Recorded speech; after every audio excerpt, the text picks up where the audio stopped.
Pag walang sarap, ayoko. Yun ang basehan ko sa lahat, di ba? Pag hindi masarap, ayoko. Yun lang.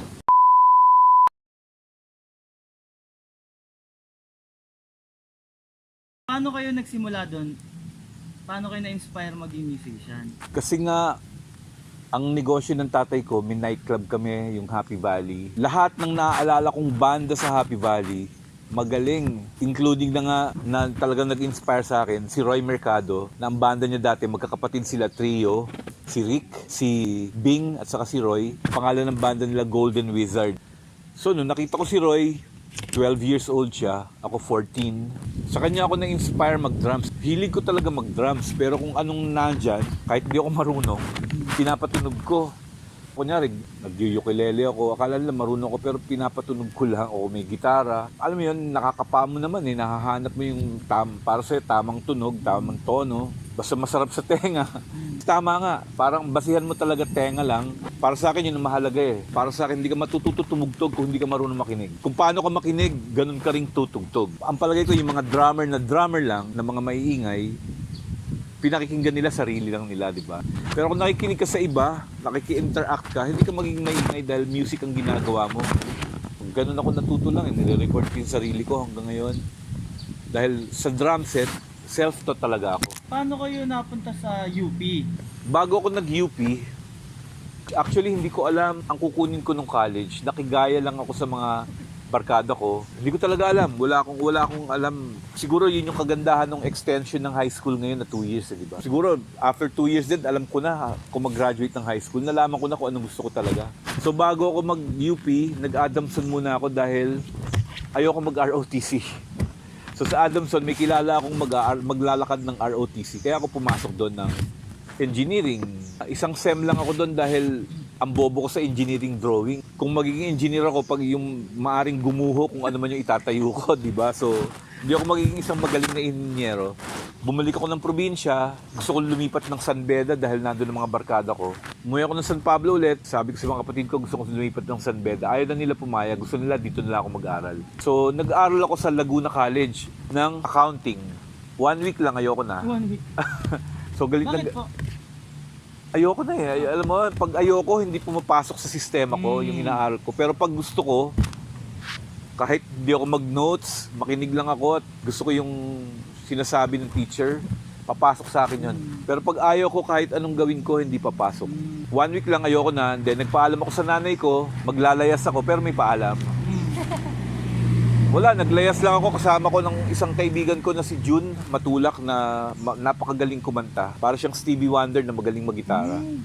So nakaabot kami ng Batangas. Pagdating namin ng Batangas City, may nakita kami kaagad, wanted folk singer. So sinabi ko kay June na, ampunin mo muna ako. Ilang taon po kayo? 16 and 17. Pagdating ng Batangas, eksakto, pag audition niya, siya kaagad na nakuha. May alternate na banda pala. Na yung banda, eksakto mga after ilang days o week, aalis pala yung drummer. So meant talaga para sa akin na hindi na ako kailangan mag-audition sa banda, jumam lang ako. And then nung aalis yung drummer nila, kinuha na nila ako. Yung mga taga Lucena yung kasama ko. Tumagal ako doon, 1 buwan lang. Pero ang sarap sana, kaya lang hindi ko kaya. Dahil nga pihikan ako sa pagkain. Dahil stay in kami, doon na patira, alam, may barracks na parang dorm na tinitiran kami. Provided na may-ari ng club. Pangalan ng club, Hangout. Tatandaan ko pa eh. So, Sa Lucena. hindi, sa Batangas. Batangas. Mga taga Lucena yung kabanda ko. So, tatandaan ko na ang pagkain, araw-araw na lang ginawa ng Diyos. Up and down, ang tawag nila up and down. Up and down kasi ulo at saka paa ng manok. Adobong up and down, pritong up and down, nilagang up. Lahat na yata ng luto ng up and down nandun. So, hindi ko talaga makain. So, nangyayari nun, ang budget nun, 10 piso lang, isang gabi. Probinsya pa yun eh. Malaki na yan para sa akin sa isang gabi. Dahil alala ko, high school nun, baon ko, 10 piso, isang linggo. So, ito, 10 piso, isang araw, di ba, sweldo mo sa isang gabi. Naubos lang yan sa food. So, ang payat ko na nun, alam mo, waistline ko nun, 26 ha. 26, ganun ako kapayat. Pumayat pa ako lalo. So, ayoko na. Gusto ko nang kumain ng maayos. Umuwi na ako. Umuwi na kami nung tropa ko. At least alam ko na kung ano gusto kong maging musikero. So every weekend naman nun, may band, yun yung kauna-unahang banda ko, ang pangalan namin Esteban Abada. First official band niyo po. Oo, dahil Ateneo de San Pablo ako eh. May mga tropa akong taga Ateneo de Manila na ini-import nila ako every weekend. Doon ako matutulog sa Esteban Abada kila Mike Araneta. Tarisa namin si Mike Araneta, si Coco Eugenio, yung taga Ateneo de San Pablo naman, nagaling Ateneo de Manila. Siya nagbitbit sa akin doon. So ang banda namin, dahil sa Esteban Abada kami nag-ensayo, taga doon si Mike Araneta, yun ang naging pangalan ng banda namin, Esteban Abada. So ang mga gig namin noon, libre lang, pakain lang eh. Puro mga event ng mga frat, ng mga apo, kunyari apo sa UP Village, apo sa White Plains, sa PhilAm, o di man Beta Sigma, basta mga frat, yun yung mga parati naming tugtog nun. Hanggang sa isang araw, may nakilala ako na, tropa ko na pala, si Nicky Gosalves, anak pala ni Professor Gosalves na nagtuturo ng baho sa UP. So nasabi niya sa akin, Mar, ba't di ka mag-UP? Sabi ko, sige, oo nga, no? College of Music, dahil nagtuturo din yung tatay niya. So sinabi niya sa akin na may auditions. Ano naman ako, may UPCAT na ako, wala akong problema sa UPCAT. Kaya lang, bukod sa UPCAT, kailangan pumasok ako sa auditions. So uwi akong probinsya, nag-ipon ako ng pamasahe para sa pinaghandaan ko talaga yung audition. Ensayo ko. Kaya lang hindi ako marunong magbasa ng nota. Yun ang naging problema. So ayaw ko pa auditionin dahil hindi ako marunong magbasa ng nota. Sabi ko, nakiusap ako na sabi ko, sir, pinag-ipunan ko pa yung pamasahe ko para lang mag-audition po. Baka naman pwedeng, kung anong gagawin nyo, gayahin ko na lang. Hindi ako pinayagan dahil kailangan daw talaga marunong magbasa ng nota. Hindi ako sumuko. Punta ako ng College of Music. Nandun na rin lang ako. Inalam ko na lahat ng paraan kung paano ba talaga ako pwedeng makapasok. So, para pala matuto ako magbasa ng nota, may extension course sila. Extension class. So, one sem ako nag-enroll sa extension class. And then after nun, nirecommend na kagad ako ni Professor Clamor. Naging professor namin ni Ernie, si Professor Eliseo Clamor. Siya ang head ng Percussion and Winds Department noon, Winds and Percussion Department. Actually, kaka-retire lang niya. Nag-retire na siya noon. So, nagtuturo siya sa extension. Nirekomenda niya ako maging regular na kagad na student after one sem. So, yun.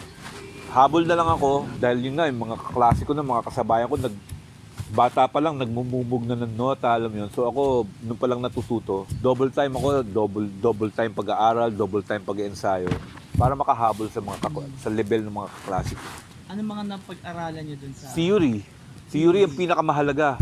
So kahit nga nung nag-aaral na ako noon, pag alis ko ng side A, nag-aaral ako ulit, inulit ko yung theory ko, wala lang, parang to refresh. Saka yung classical percussions. Yun. So kasi yung drums ko kasi, pagpasok pala ng UP, hindi pala drum set. Classical percussions pala. So snare, timpani, lahat ng mallet percussions, marimba, xylophone, glockenspiel. Pumasok ako ng Philippine Youth Orchestra. And then, nung panahon na may concert at the park, ako yung pinakabatang percussionista ng Metro Manila Symphony Orchestra. Nakakatawa nun, televised yun every Sunday. Alam mo, hindi ako marunong magdisente, hindi ako marunong magbarong. So nakabarong kami sa concert at the park pero wala akong shirt sa loob.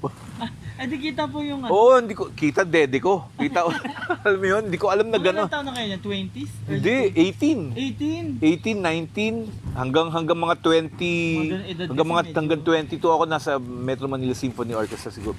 Hanggang mag-asawa ako, nandun pa ako eh. Bali, ang hawak ko dyan ay snare tapos mga percussion. Lahat ng percussions. Okay. Pati bass. Bass drum, pati bass drum. Okay.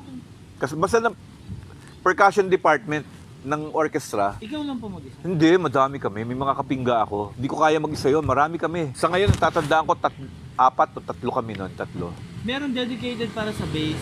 Umiikot kami. Okay. Pero madalas ako sa snare. Umiikot kami pero panic time ako pag timpani na dahil makapanic ang timpani. Lalo pag mag-a-adjust ka ng tono sa kalagitnaan ng magpapalit ng key. O ng tono yung timpani, yun, medyo, wala lang, nakaka-nervous lang yung mga ganung parte. Yun lang, yung training lang talaga, maganda, mas siguro na umpisahan ko na mas maaga. Lahat ng mga namamayagpag ngayon dyan, si Ernie Severino, para kami magkapatid ni Ernie, kami talaga yung magkasabay. Sa mga drummer sa mga, sa musical director, si Mel Villena, si Willie Yusi, sa conductor, si Raven Maige. May mga namayapa na, sila Ray Ama. At saka marami pang iba. Si Ike Longson. Si Ike Longson yung idol na idol ko, saka guru ko dati. Siya yung bahista namin nun. Ano yung naging kaklase si, ano? Si Irene, kaklase ko sa College of Music. Nakalimutan ko na kung anong subject kami magkaklase. Magka-batch kami. Music major. Kaya pala siya kumakanta. Oo, napaka-musical ng family nila. Alam mo ba, isa pang na-appreciate ko sa mga Marcos. Hindi dahil nakaupo si BBM ha. Dati pa to na si Madam, kahit saan siya magpunta at may makita siyang si Imelda, Madam Imelda, kahit saan siya magpunta at may makita siyang banda or manunugtog, hindi mawawala sa kanya na may ipapabigay siya sa kanyang bodyguard o sino mang kasama niya na Sa mga parati niyang pinapaabutan kung may nakita siyang musikero. Kahit saan. Ganun. talagang supportive siya sa art. Hindi, kaya di ba siya ang Grabe. nagpagawa ng CCP. CCP. Dahil naging kaklase ko si Irene, may time na yung 2015. banda ko noong 2014, 2014. pumunta kami ng Phuket Jazz Summit. Bali, imported ako ng mga Pinoy doon. Una, trio kami. Tomodachi kami ni Tonet Lipana saka ni Dave Harder. Kaya Tomodachi. Tonet, Dave, Mar. Tomodachi. Yung chi energy eh. Pero yung Tomodachi sa Japanese, friend. So, yung pangalan ng banda namin. Then 2015, ako na lang yung inimbitahan ng Phuket Jazz Summit para maging import naman ng mga Pinoy doon. So ginawa ko, humingi akong tulong kay Irene. So dahil walang tumulong sa akin na asosasyon, sinubukan ko magpatulong kay Irene dahil kaklase ko nga si Irene dati. Sabi ko, Irene, baka naman pwede mong sagutin yung plane ticket ko papuntang ano. Hindi ako nagdalawang salita. Binigyan niya ako ng plane ticket, balikan ng Phuket, Manila. Ayun, siguro yung ano, after ng UP, anong next po? Sunod-sunod na yun. Sa UP, nanganak lahat. Kumbaga, lahat kayo doon nag-uumpisa eh. Mga nag-uumpisa maging musical director. O hindi man, lahat ng mga karamihan ng mga musical director na naghahanap ng bagong talents. Ang puntahan nila UP dahil nandun talaga yung mga fresh and up and coming na mga, Youth, mga up and coming, di ba? Pero doon talaga nagsimula lahat sa UP, mga contacts. Yun, from UP Jazz Ensemble, yun nga sinabi ko na makabanda ako, nabuo na yung White Flight ang una kong banda sa UP, tapos side A na. Nung naging busy ng side A, saka nag-asawa na ako, medyo napahinga ako sa UP. Kasi kahit hindi na ako enrolled sa UP, nandun pa rin ako eh. Nung nagsimula po ang Site A, anong year yun? 84. 84. Yung ano, Santa Ana. Santa Ana. Oh, doon kami nag-ensayo kila Rodel, Doon kila pala Naldi sa amin. Gonzalez. Ay, after po ng Site A, yung ano na yan, yung... Umalis ako ng side A, tapos binuo ko naman ng Art Start para may kakumpetensya naman ng side A. So ganun din, kami rin naghaharap-harap sa mga major concert, nagba-back-to-back. Tapos after Art Start, nag-parliament ako. Pero in between na nagsisession ako. Pero mas makabanda talaga ako. Nag-full-time session lang ako. Nung nag-full-time session pala ako, may time na ganun, bago mag-side A yun, na na-prove ko na hindi ko pala mundo yun. Maaring malaki yung kinikita ko, pero nagsastagnate ako dahil wala na akong time para sa sarili ko. Sa sobrang busy. As an artist, hinahanap mo yung banda ka talaga. Hindi, hinahanap ko yung progress ko as a person. So, kumbaga, sobrang busy sa session, wala ka ng time sa sarili mo. Hindi ko rin gusto yung ganun. Gusto ko yung balance lang na nag-e-evolve ako, na kumisita ako, tapos nagkapamilya na ako. Kasi nga, simple lang ako mamuhay, hindi man ako materyosong tao. Yun nga po yung nakita rin namin sa inyo. Sabi nga ni Kuya Sandy Balyong, yung rock and roll yun, si Mama. Pero alam ng mga anak ko yun na kahit simple lang yung buhay namin, na hindi ko pinrostitute yung talent ko. Alam mo yun, yung meaning ng, ibig ko sabihin ng pinoprostitute yung ayaw mo yung tinutupog mo. Kaya hindi ako pwedeng maging OFW na musikero, hindi ako pwedeng bumiyahe dahil Ang tawag nila hindi ako dyan, pwedeng sell out. hindi ako pwedeng diktahan. Okay naman yun dahil kasi Kung yun ang goal nila. hindi kasi ang tingin nila sa pagtugtog trabaho, magiging compromise na lahat ng ginagawa ko. So, nagko-compromise lang ako na tolerable para sa akin. Kumbaga may mga musikero kasing para doon sa ganun eh. Meron talaga na matibay ang dibdib sa ganun. Kaya nilang, ano yun, ako hindi ko kaya eh. Hindi, nasasaktan ako na, Nakaka-relate po ako sa inyo. Talagang, nasasaktan ako na kung kunyari ang tinutugtog ko, ayoko, para ako nire-rape. Hindi talaga, Oo, alam mo totoo yun, yan, legit yung, yan. yung isang Legit kanta, yan, yung legit isang yan. kanta parang isang oras. Yung isang oras parang isang araw. Yung isang araw parang isang Pagod ka linggo. after. Dahil hindi mo nga gusto yung ginagawa mo, parang ang tagal. Pero pag gusto mo, yung isang oras parang isang kanta na lang. Kaluluwa mo kasi yun, Hindi mo namamalayan na Dahil ang sarap, sa sarap ng ginagawa. Pag walang sarap, ayoko. Yun ang basehan ko sa lahat. Sa pagkain, sa buhay, Overall. sa pagtugtog, sarap lang, di ba? Ba't ka kakain ng hindi masarap? Di ba? Oo, Parang yung ang tanga balance. mo naman nun. Gusto ko kumain ng hindi masarap. Hindi ako ako lang gusto ko lang ng tugtog na masarap, buhay na masarap. Di ba? Saka yung ganun, Kasama na masarap, katugtugan na masarap. Pag hindi masarap, ayoko, yun lang. parang nasa So, aquarium. ganun lang. Di ba? Kanya-kanya tayo ng taste eh. So, respeto, di ba? Sino po yung mga na-mentor? Ang unang-una kong na-mentor, dahil kapatid ng tropa namin, actually pati si Ernie naging mentor din to ni tawag namin sa kanya si Sticks. Si Baby K ang tawag ko naman sa kanya, si Eugene Katindig. Kapatid ni Tating sa ni Henry. Siya yung parang una naming estudyante na mas bata sa amin so tinuturuan namin. Tapos noon, nagturo na talaga ako. Mahilig din talaga ako magturo dahil isa yun sa talent ko, palagay ko na kunyari makita kitang pumalo. Nakikita ko kaagad yung kumbaga para ka may sakit. Alam ko na kaagad kung ano yung gagamutin sa ano yung 'di ba? Ano yung i-advise ko sa ano yung kailangan mong gawin. May talent ako na ganun palagay ko. Kaya marami akong na-mentor dahil o siguro din sa prinsipyo ko din na sumasang-ayon din sa prinsipyo ng mga bata. Isa pa si Bagets, si Benji Mendez. Hinanap niya ako nung time na yun naman, nag-leave ako sa side A dahil nagka-appendicitis ako. So nag-appendectomy. Si Ernie yung pumapalo nung hinanap ako ni Bagets. So sila yung unang nagkakilala. Paano kayo mag-mentor? So nung bumalik na ako, yun na, nagkakilala na kami. Bilib na bilib din ako sa kanya dahil yun ang inggit ko sa mga maagang nag-umpisa. Late bloomer ako eh. Yung mga maagang nag-umpisa gaya ni Bagets, ni Roy, second nature na sa kanila yung pagpalo eh. Kahit hindi sila mag-warm up. Ako hindi, kailangan ko pang mag-rudiments talaga dahil late bloomer. Ganun lang, ang advantage ng maaga nag-umpisa. Second nature na kaagad talaga yung pagtugtog. So marami pa ako na mentor sa dami. Si Badyaw. Dahil si Badyaw, panay ang pasalamat Four of sa... Spades. Oo, panay ang pasalamat sa akin. Hindi ko alam, hindi ako aware na may 4 of spades. So, tinext ko yung nanay niya. Sabi ko, Leia, ano bang tagumpay ang tinatamasa ni Badyaw? At pasalamat ng pasalamat. So, pag text back ni Leia, binigay na, eto na lang po, kayo na lang po yung tumingin kung dahil eto yung link. Tinignan ko yung link, grabe. Sila yung unang Pinoy na naka 100 million views sa YouTube. So, nung pinapanood ko, naiiyak na ako. Dahil nandun pa yung bahista, si Zild.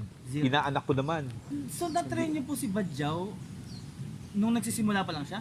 Nung nagsisimula pa lang siya. Meron Kasi pa nga kami sa sa inyo YouTube ni nanggaling. Badyaw na walang pumapansin eh. Sa inyo po nanggaling ang Sa amin ni Vic, pinakilala siya sa amin ni Vic. Prodigy namin ni Vic Mercado yan si Badyaw. Si Vic Mercado, minentor ko rin. Si Marco Guzman.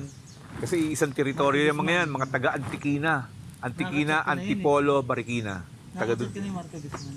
Si Marco, di ba yung sa ko, yung nagpa-contest tayo, Mabait din yun? na siya naman yung drummer ni Kichi Nadal, siya rin pala yung sumulat ng Bulong. Marami rin, sila Mark Escueta ng River Maya, si Raymond, nagtuturo-turuan din kami ni Raymond Marasigan. So, halos yung mga bandang namamayagpag ng freestyle, si Jerd, sila Boyet, Mentor Akin. niyo po o sa inyo nagsimula? Minentor ko, pero lahat naman sila marunong na eh. Marunong na nung pumunta sa inyo. Si Rickson, kwento naman ni Rickson, Bata pa daw siya noon. may handog sale ang Yamaha nun. Bibili ako ng drum set. So sa Mega Mall yun, natatandaan ko. And then namimili ako ng drums. May pa-contest sila eh. Parang drum contest. Pagkita ko yung pumapalo, batang galing na metal, bakal-bakal yung metal na bata, si 8 years Rickson. old yata siya noon, 8 years 7. 7. So, wala pang ina-announce na nanalo. Nakita ko siya, nilapitan ko na yung magulang niya. Kilala ako ng tatay dahil drummer din eh. Ricky. Si Ricky. So, nilapitan ko sila, tapos sinabi ko na dalhin niyo sa bahay ko, binigay ko yung address ko. Magaling na pumala, sabi ko tuturuan ko magbasa. Ay, ayan si Shania, ayan siya yan. Sila Vinci Rodriguez, si Vinci naman yung sa drum shop Manila. Sino pa ba? Ang dami. Siya po yung may-ari ng drum shop. Oo, si okay. kay Vinci yun. So, actually, sa ngayon hindi ko maisip pero ang dami nila actually. Siguro last question advice na lang sa kabataan ngayon. Advice ko lang na kung talagang into music kayo, just do your best. Do your best. Practice every day. Walang Sunday, walang holiday. Dahil isang araw ka lang mag-miss, Kahit ako, alam mo yun, ang laking bagay ng binabawi ko eh. Yung may mahigit 40 days ako hindi nakatugtog, grabe hanggang ngayon. Pinagdudusahan ko yung bawi, alam mo yun. Kasi nagpalit nga ako ng technique eh. So, alam mo yun, para akong... Grip technique. Oo, dahil... Kwento mo yan nung ano. Ang hirap dahil laban sa technique ng lahat to eh. Kumbaga, kontra dun sa kalakal eh. Parang yung kalakal na yung nilalabanan ko ngayon eh. Eh hindi ako naging confident sa technique na yun, sorry, di ba? So, ang nahanap ko eh, natutunan ko mismong sa greatest. Wala ang greatest talaga sa drum set ha, hindi sa kung ano man. Sa drum set to is Tony Williams talaga. Kahit sila Steve Gadd, siya ang Panginoon. Kahit diba, sila Vinny, siya ang Panginoon, di ba? So, doon tayo makikinig sa mga Panginoon, di ba? So, kung ano yung technique niya, inaral ko at yun ang technique ko ngayon na pinapanindigan at nagiging confident na ako kahit 61 na ako, may pagkakataon pa pala. Diba lang, diba? Learning never ends. Never ends at walang katapusan, wala. Bawal mag-retire. Wala akong retirement Walang dahil retire? ang music walang retirement. Walang katapusang pag-aaral. Mga musikero walang katapusan. Ayun. Kaya evolve. Kailangan mo talaga mag-evolve. Evolve. Never ending evolution. Yun.